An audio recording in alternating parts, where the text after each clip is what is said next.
Last week we heard from the Apostle Paul the beginning of his exhortation that we who are many are one body in Christ, and that we ought to discern our gifts and use them in service of the community. We learned that while we all have different gifts, they are all valuable, all necessary, all part of the fabric of our life together, and all meant to be used to build up the community rather than to glorify ourselves.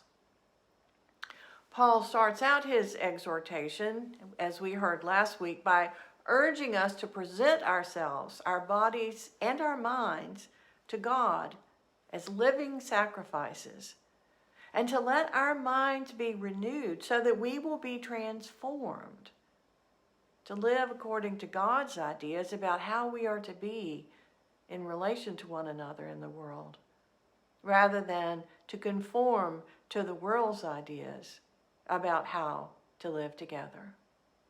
Mind and body, transformation to overcome conformation, God's ways of being neighbor versus the world's ways of being neighbor.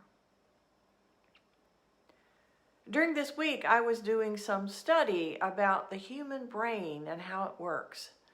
While there are many ways of looking at the brain, I was interested in the psychological manifestations of brain function, how we have areas of the brain that do particular kinds of work or respond emotionally to particular kinds of stimuli.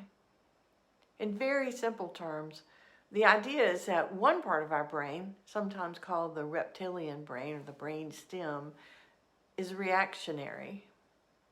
Another part, the mammalian brain, is interested in relationships. And a third part, the neocortex, is our thinking brain. And when we're in a state of anxiety, especially a state of high anxiety, we mostly are operating out of that reptilian and or mammalian brain. They work together as what's called the limbic system. The limbic system is the fast-working parts of the brain. Thus, we react almost without thought, with fear and emotional response in times of perceived danger.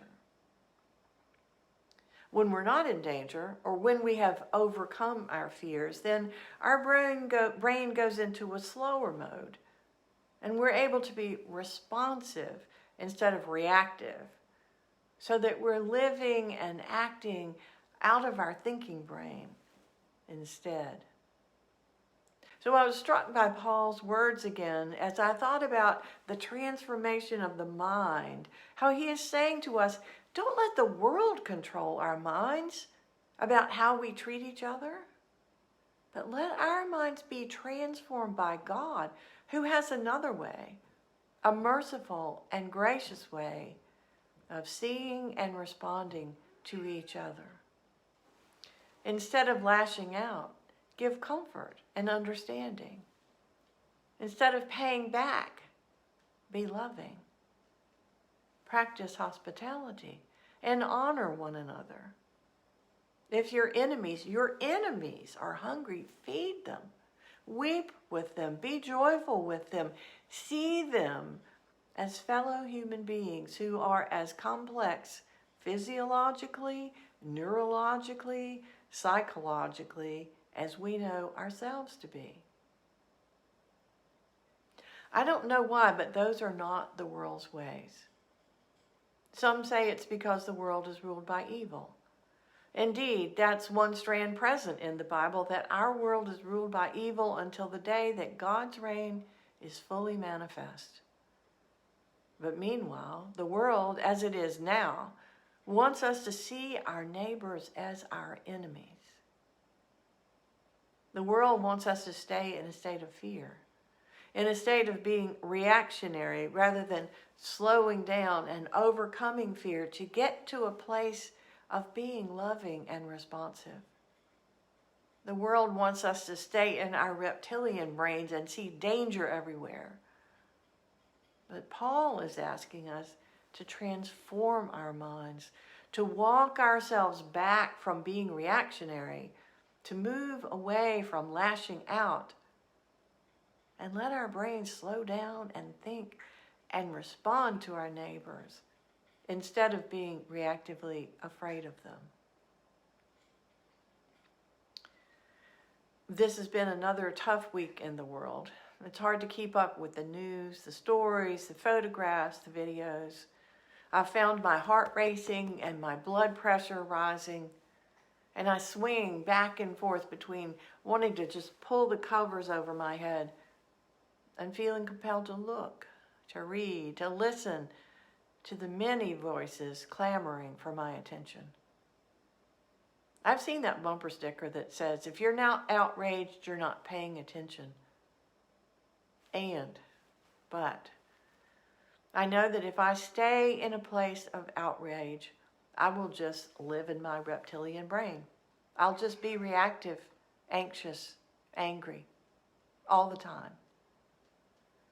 But if I just pull the covers over my head, then I will not be living at all, but just hiding from my neighbor and unwilling to see my neighbor's needs, unwilling to weep with them or be joyful with them or feed them or even live peaceably with them, because one has to make peace.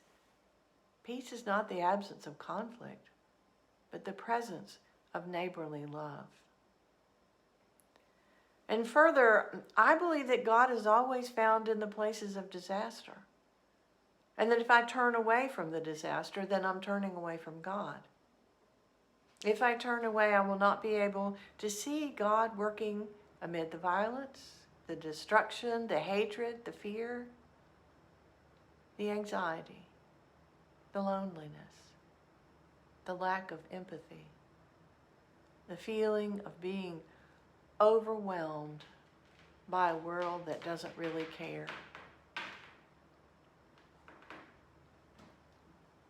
It's easier to look out there and see what needs to be transformed in others than to allow my mind to be transformed when I'm feeling that fear, when I'm afraid of my neighbor.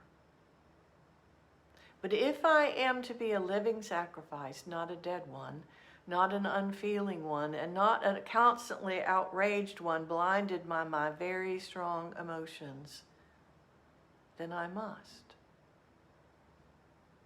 Because God has another way, a way of mercy and gracious love. And if I am honest, I know that God's way is the better way.